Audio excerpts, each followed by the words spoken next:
ሰላም የብሮ ስነ ጥበብ ተከታታዮች እንዴት ናቸው? ጥናት እንዴት ነው? ባለፈው ክፍለ ጊዜ አንቺሆዬ ኢአራራይ የሚባለውን ቅኝት አይተናል። አንቺሆዬ ኢአራራይ ከአንቺሆዬ የተለየው ልዩነት ማለት መጪ ጊዜን የሚያሳይ ነው። አንቺሆዬ ኢአራራይ ደግሞ ኃላፊ ጊዜን በግጥም የሚገለጽበት ነው ብለን አይተናል።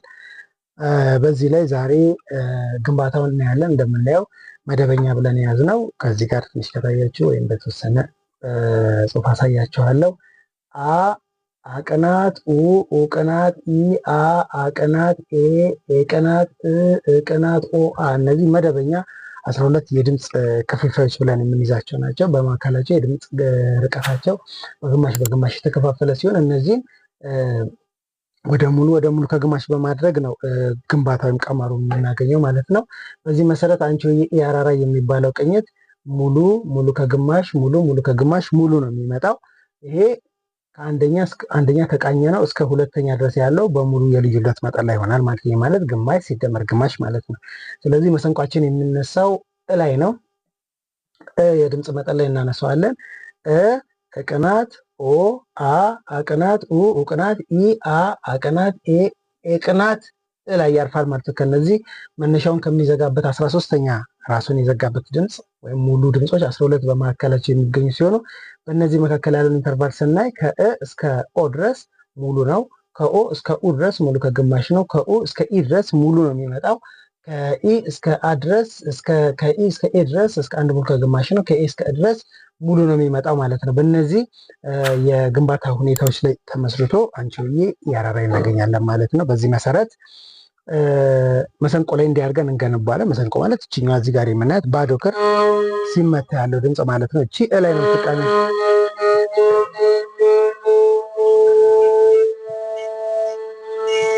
እዚህ ጋር እንደምታያት ሶስተኛ ላይ ትቃኛለች ማለት ነው። ሶስተኛ ማለት የወንድ ወፍራም የወንድ ቀጭን የሴት ወፍራም ድምፅ ላይ ያርፋል ማለት ከሴት ወፍራም እስከ ሴት ቀጭን ድረስ ባለው መሰንቆ ይቃኛል ብለን ባየነው መሰረት በዚህ መሰረት ምን ላይ ይቃኛል? ሶስተኛ ላይ ይቃኛል። ከእ ሙሉ ኦ ላይ ነው የሚያርፈው። እዚህ ጋር እንደምታዩት ማለት ነው። እዚህ ጋር ኦ ላይ ነው የሚያርፈው።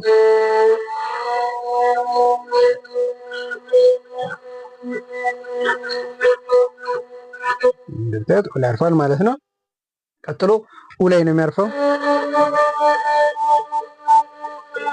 ኦ አራተኛ ማለት ነው። ኦ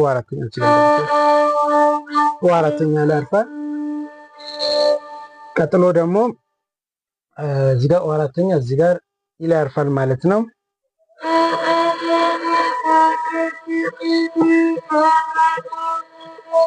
የአራተኛ ላይ ያርፋል ማለት ነው። ቀጥሎ ኤ ላይ ያርፋል።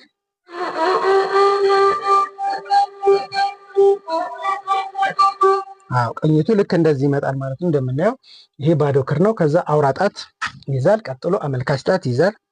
ቀጥሎ ደግሞ ማዕከል ጣት ይዛል። ቀጥሎ ደግሞ ቀለበት ጣት ይዛል። እነዚህ ናቸው በጣታችን ላይ የሚያርፉ ማለት ነው። የጣት አቀማመጣችን ይሄን ይመስላል ማለት ነው። እቺ ትወጣለች፣ ቀለበት ጣት ትንሿ ጣት ትወገዳለች።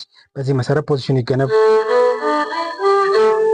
ይሄ የቅኝቱ አወቃቀር ነው ማለት ነው።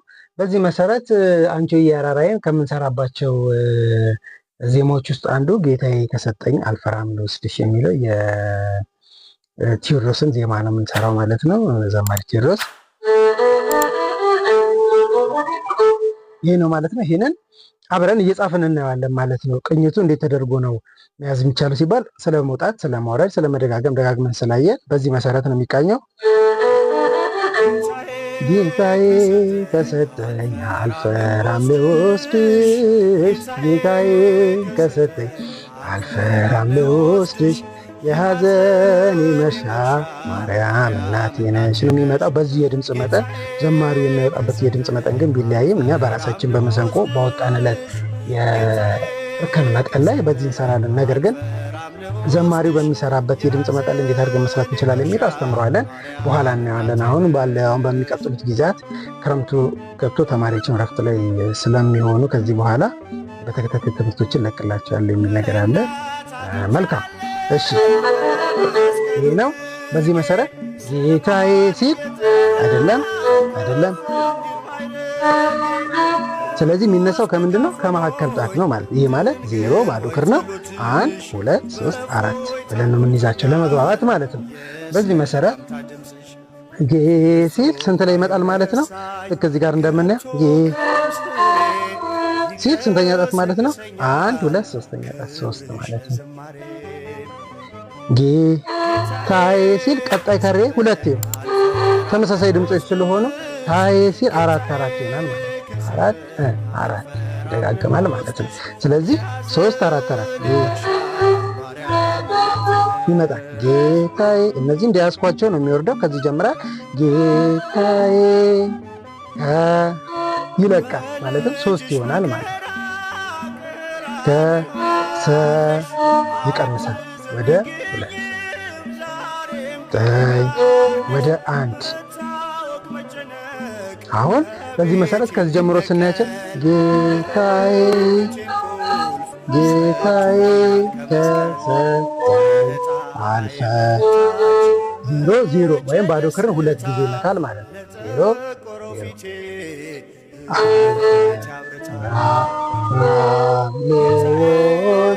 አሁን ይሄ መደዳውን ድምፁን መደዳውን እየተከታተል ነው፣ መልቀቅ የለብንም። አልፈራም ሲል 1 ነው ማለት ነው። 2 3 እስከ 4 ይሄዳል። አልፈራም ድሽ ስንት ላይ ያርፋል ማለት ነው? 3 ላይ ያርፋል ማለት ነው። የሐዘኔ መርሻ ሲል ስለዚህ አሁን የሚነሳው ከ3 ነው ማለት ነው። 3 ላይ ይነሳል። የሐዘ 4 4 ይሆናል ማለት ነው።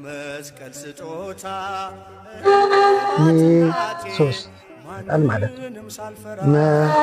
2 ሻ 1 ማርያም እናቴ ነሽ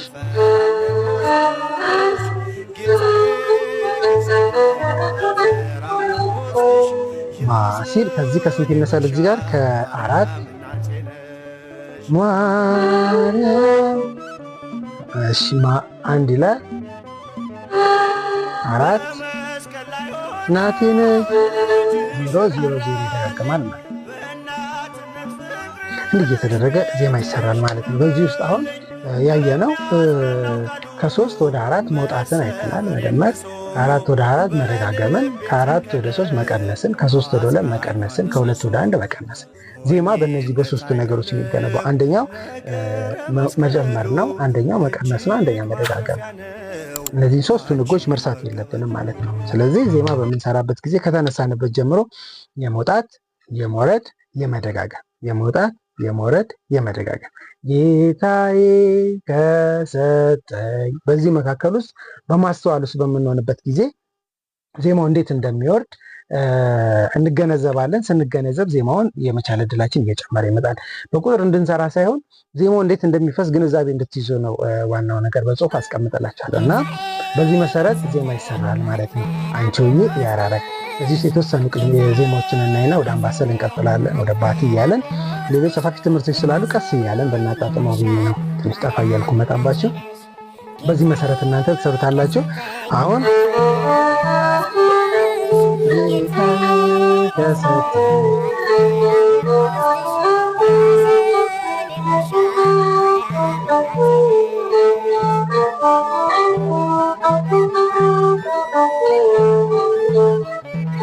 አሁን ዋናው ነገር ከዚህ ላይ የምናየው ነገር ምንድን ነው? ከዚህ ከባዶ ክር ተነስቶ ወደዚህ መውጣት ነው፣ ወደዚህ መውጣት ነው፣ ወደዚህ መውጣት፣ ወደዚህ መውጣት፣ ከፍ ከፍ ከፍ ከፍ። እዚህ ጋር መደመር እንዳልነው መጨመር መጨመር መጨመር ነው። ወደኋላ ስንመለስ ደግሞ ከባዶ ክር ለምሳሌ ወደኋላ መቀነስ ነው፣ መቀነስ ነው፣ መቀነስ ነው፣ መቀነስ ነው፣ መቀነስ ነው እያለ እየዞረ ይመጣል ማለት ነው። ክብ ነው የሚሰራው፣ ክብ ነው የሚሰራው። መውጣቱ እየጨመረ ለምሳሌ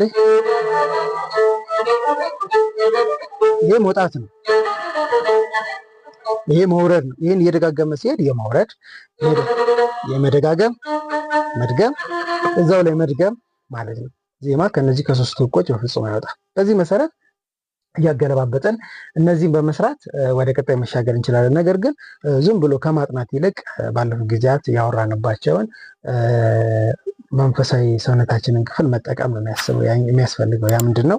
ልባችን የምንለው እዚህ ጋር ዋናው ማዕከሉ አለ። እዚህ ጋር ልባችን፣ ይሄ ልባችን ደግሞ ወደ እጀ ልቦና፣ እግረ ልቦና እያለ እንደሚሄደው ሁሉ ወደ እጀ ልቦና እኛ የምንጠቀመው ከልብ ወደ እጅ ያለውን ሀሳብ ነው እና ከውስጣችን ሆነን መቆጣጠር ራሳችን እንዴት እንችላለን? መውጣት መውረድ የሚለውን በማስተዋል ውስጥ ሆነን በመደጋገም ውስጥ ማምጣት ይቻላል ማለት ነው እና በተከታታይ ትምህርቶቻችን ላይ የተወሰኑ ነገሮችን ለማየት እንሞክራለን። በደመ ነፍስ ብቻ እንዳይሆን እዚህ በእጃችን የምንሰራው ነገር እጃችን ብቻ የተንቀሳቀሰ እንዳይሆን ውስጣችን እጃችንን እያዘዘው ማለት ነው።